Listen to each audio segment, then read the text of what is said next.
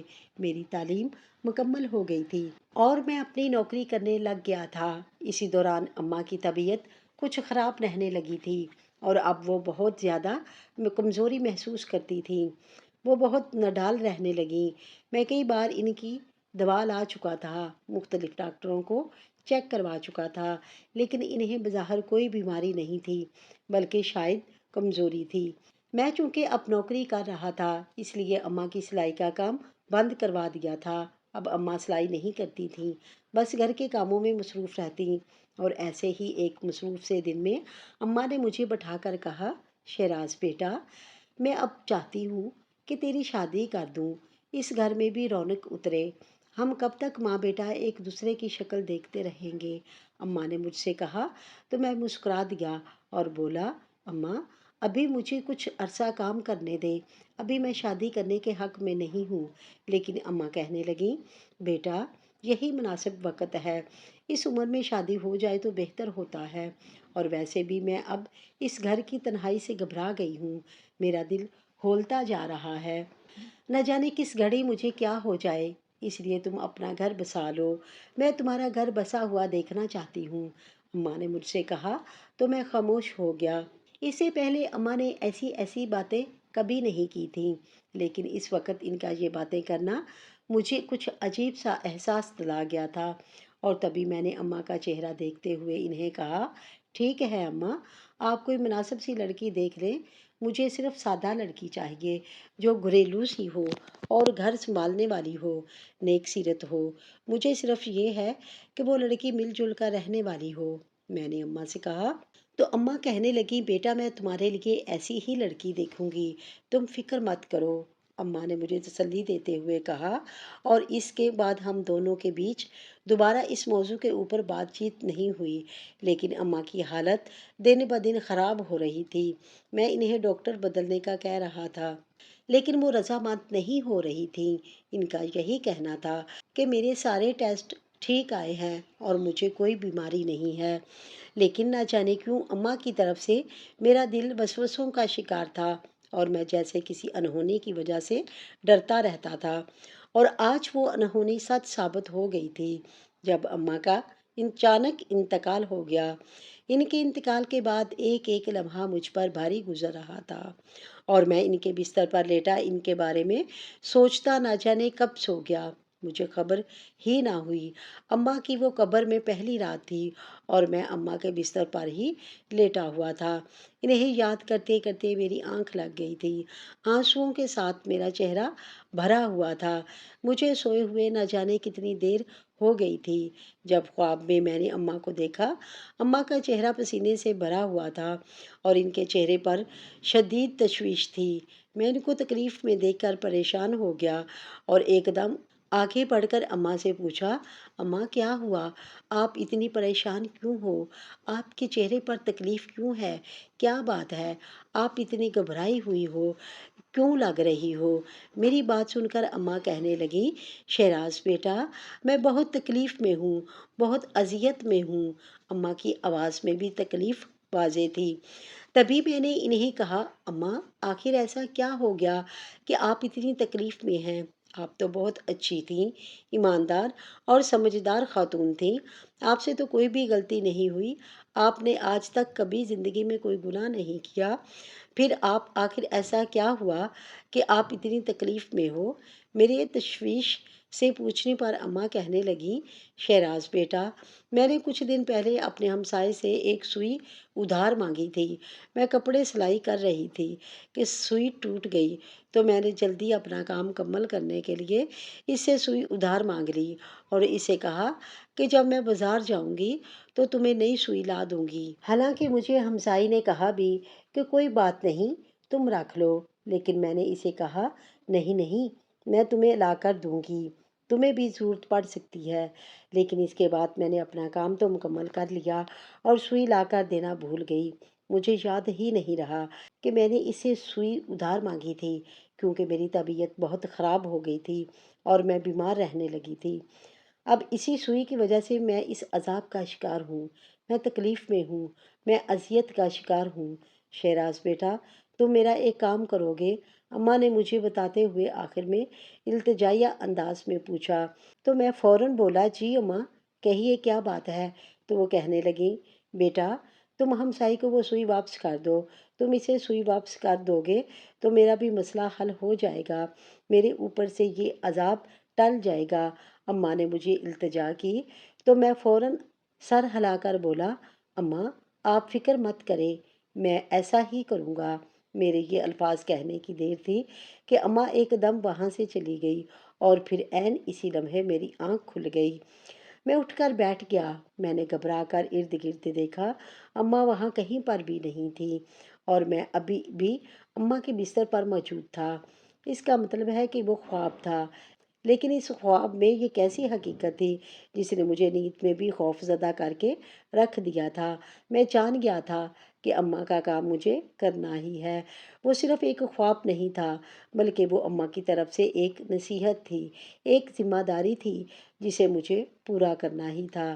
اسی لیے میں بے چینی سے صبح کا انتظار کرنے لگا، کیونکہ ابھی تو رات کے 2 بجے تھے اور میں اس وقت ہمسائے میں جا نہیں سکتا تھا۔ جیسے ہی صبح ہوئی تو میں فوراً ہمسائے میں پہنچ گیا۔ دروازہ کھٹکھٹانے پر میں نے ان سے گزارش کی کہ مجھے اندر آ کر بات کرنے دیں، اور اماں کا لحاظ کرتے ہوئے خالہ نے مجھے اندر بلا لیا، اور تبھی میں نے اپنے ہاتھ میں پکڑی ہوئی سوئی کو انہیں تھما دیا اور کہا، اماں نے یہ سوئی امانتاً آپ سے لی تھی اور وہ آپ کو واپس کرنا بھول گئیں۔ میں یہ آپ کو لوٹانا چاہتا ہوں، کیونکہ اماں اس سوئی کی وجہ سے پریشان تھیں اور خواب میں آ کر مجھے خاص طور پر اس بات کی تاکید کر کے گئی ہیں کہ میں اس سوئی کو واپس کر دوں۔ میری بات سن کر خالہ بے حد حیران ہوئی اور کہنے لگی، ارے یہ تو ایک معمولی سی سوئی تھی، ذکیہ کیوں اس حوالے سے پریشان ہے؟ جبکہ ان کی بات سن کر میں بولا، خالہ آپ تو جانتی ہیں کہ اماں بہت ایماندار خاتون تھیں اور ہمیشہ امانت کی حفاظت کرتی تھیں۔ آپ کی سوئی بھی اماں کے پاس امانت ہی تھی اور وہ اسے لوٹا نہیں سکیں۔ زندگی نے اتنی مہلت ہی نہیں دی اور وہ اس دنیا سے کوچ کر گئی۔ اسی وجہ سے قبر میں جانے کے بعد انہیں سوئی کی فکر تھی، کیونکہ انہیں اس بات کا ڈر تھا کہ کہیں اس سوئی کی وجہ سے ان کے اوپر کوئی عذاب نہ آ جائے۔ اسی لیے انہوں نے مجھے تاکید کی اور میرے اوپر یہ ذمہ داری ڈال دی۔ میں یہ سوئی آپ کو لوٹانے کے لیے آیا ہوں۔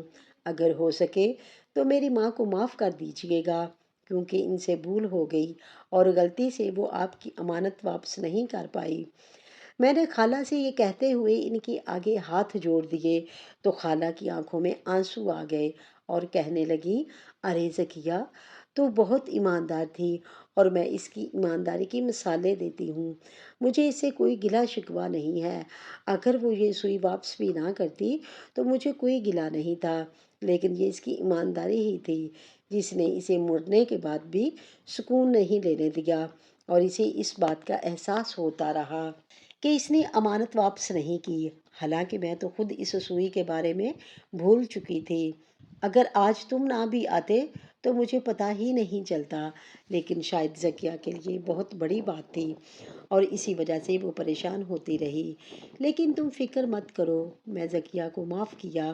حالانکہ یہ کوئی اتنی بڑی بات نہیں ہے، لیکن تمہاری تسلی کے لیے یہ الفاظ دہرا رہی ہوں کہ مجھے تمہاری ماں سے کوئی گلہ نہیں ہے، میں نے اس کے لیے اسے معاف کیا۔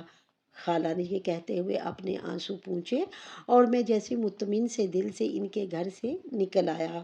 مجھے آپ اس بات کا اطمینان ہو گیا تھا کہ اماں وہاں پر اب خوش ہیں اور جو ذمہ داریاں انہوں نے مجھ پر ڈالی تھیں کہ میں اسے پورا کر چکا ہوں۔ اماں کے انتقال کے بعد گو کہ مجھے بہت زیادہ مشکل ہوئی تھی اور میں بہت اداس اور پریشان رہتا تھا، لیکن جس رات اماں میرے خواب میں آئی تھی، اس رات میں نے سمجھ لیا تھا کہ لوگوں کے ساتھ بھلائی کا معاملہ کرنا ہے اور اماں کی طرز پر ہی اپنی زندگی گزارنی ہے، کیونکہ جس طرح لوگ میری ماں کی میت پر رو رہے تھے، انہیں یاد کر رہے تھے اور اچھے الفاظ میں ان کی باتوں کو دہرا رہے تھے، میں اپنی ماں کا بیٹا ہونے پر فخر محسوس کر رہا تھا۔ میں اماں کی طرح ہی امانت دار، ایماندار اور بااخلاق بننا چاہتا تھا۔ میں بھی چاہتا تھا کہ جب میں اس دنیا سے رخصت ہو جاؤں تو لوگ مجھے میری ماں کی طرح ہی یاد کریں اور اسی طرح میرے لیے روئیں اور غم کا اظہار کریں جس طرح میری ماں کے لیے کر رہے تھے۔ اماں کی زندگی میرے لیے ایک ایسی روشن مثال تھی جس کے اوپر چل کر میں نہ صرف اپنی دنیا بہتر بنا سکتا تھا بلکہ اپنی آخرت کو بھی سنوار سکتا تھا۔ میں نے اپنے دل میں اس عزم کو دہرا لیا تھا کہ مجھے اب ایسا ہی کرنا ہے۔ اس دن کے بعد اماں میرے خواب میں نہیں آئی، لیکن کہیں نہ کہیں میرے دل کو اس بات کا اطمینان ہو گیا تھا کہ اماں اب بہت اچھے حالوں میں ہیں اور وہ جہاں کہیں بھی ہیں بہت خوش ہیں اور ایک اچھی زندگی گزار رہی ہیں۔